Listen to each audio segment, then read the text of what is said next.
magluluto tayo ng ano guys, ng laing. Kasi po, nagki-crave ako ng laing ni mother na pinakita niya sa Facebook. Kaya ayan, magluluto tayo ngayon. Luya, sibuyas,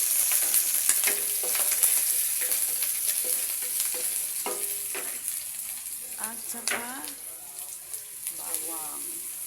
Ayan, bawang. Tapos, ang ginawa ko kasi dito guys, ilagay na natin yung isda at saka yung gabi. Ayan. Pero mayroon pa tayong pangalawang gata, yung puro. Mamaya pag natuyo siya, patuyuan muna natin to guys.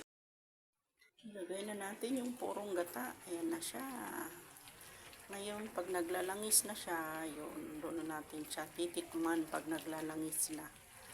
Lasang-lasa. Yung masarap na naglalangis yung ating laing.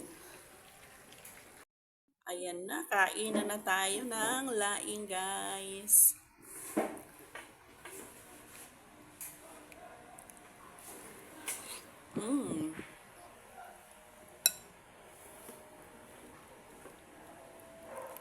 Mainit.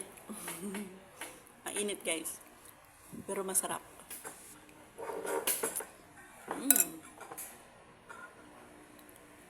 Everyone, thank you for watching. Thank you sa inyong mga suporta sa akin mga video. Ayan, salamat po. Ingat po ang lahat. God bless you all.